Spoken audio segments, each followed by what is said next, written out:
Honnêtement, c'est tellement facile de se tromper, surtout si le français est votre langue maternelle, qu'il faut vraiment que vous fassiez attention, chers amis, d'accord?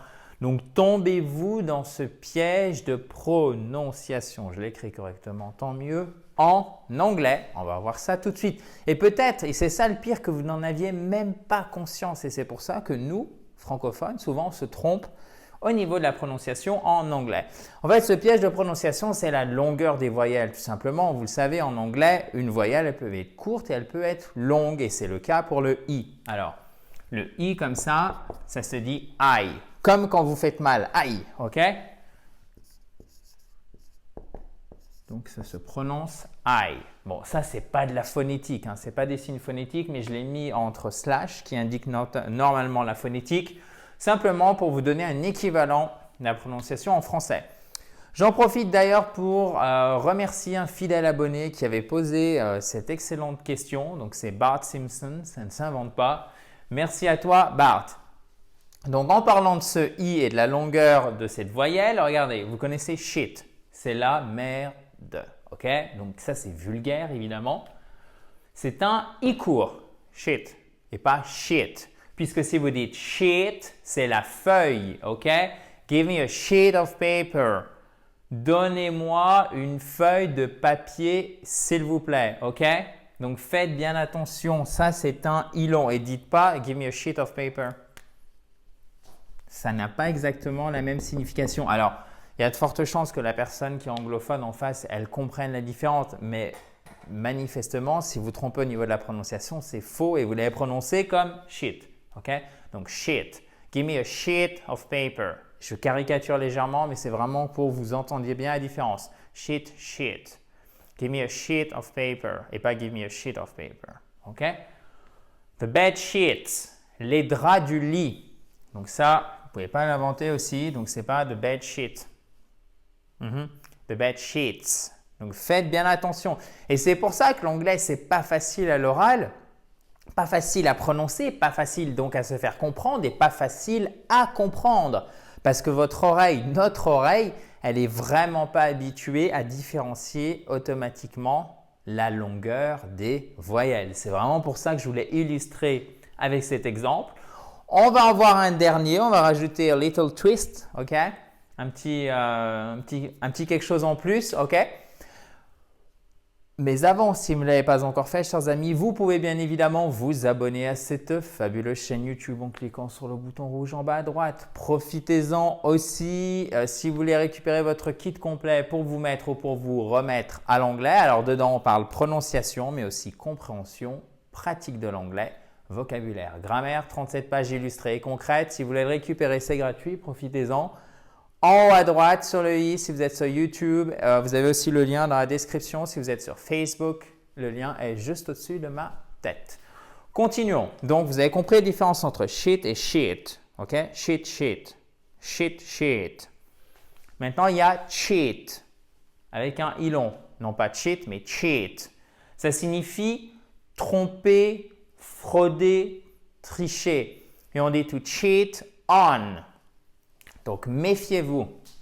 Ce n'est pas un transitif direct. C'est-à-dire que vous avez une préposition aussi, donc c'est un transitif indirect. Transitif, qu'est-ce que c'est? Un verbe transitif, c'est un verbe qui accueille un complément. Tromper quelqu'un, tromper quelque chose. Alors, on l'emploierait peut-être un peu moins dans ce sens en français, mais en tout cas, tromper, frauder, ok? Frauder, tromper quelqu'un, transitif direct.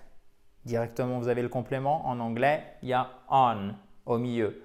Donc, transitif indirect. Faites vraiment attention à bien mettre cette préposition.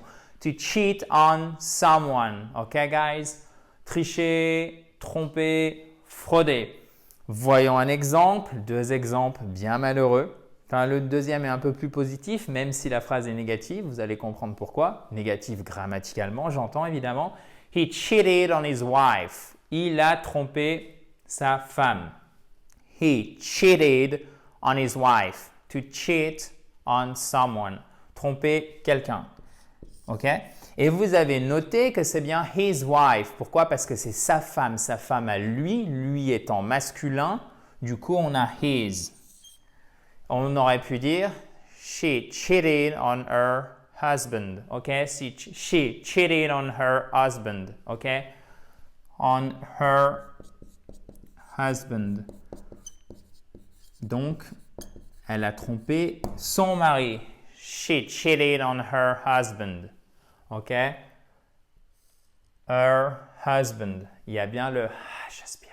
OK? Husband. She cheated on her husband. Elle a trompé son mari et c'est évidemment her. C'était tout le point de cet exemple. Ensuite, 5 reasons not to cheat on your taxes. 5 raisons de ne pas frauder le fisc. C'était aussi pour montrer comment dire frauder fiscalement, vous voyez, parce que c'est une construction qui est quand même bien différente du français. Nous, on dit frauder le fisc. To cheat on your taxes. Taxes, c'est les impôts de manière générale. Vous voyez que c'est un petit peu plus long, une fois n'est pas coutume, en anglais. 5 reasons, c'est aussi un i long.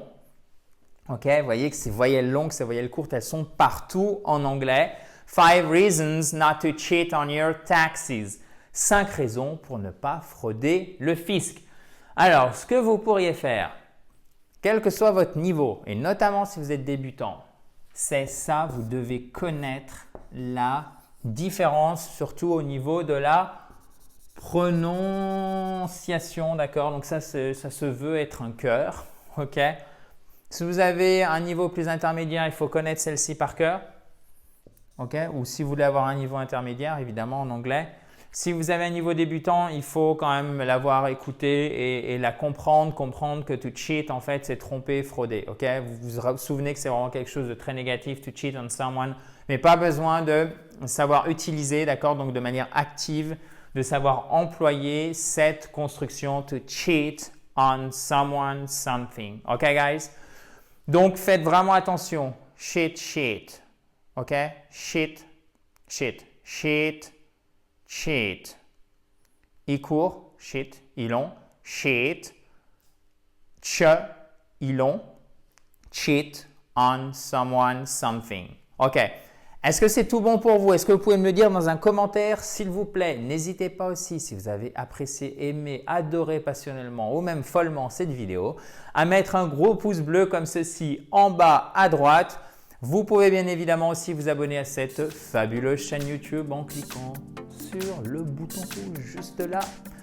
Profitez-en aussi avant de partir pour récupérer votre kit complet pour vous remettre à l'anglais. Pour ceci, vous avez 2 solutions. Si vous êtes sur YouTube, c'est simple. Vous cliquez sur le i en haut à droite ou sur le lien qui est dans la description.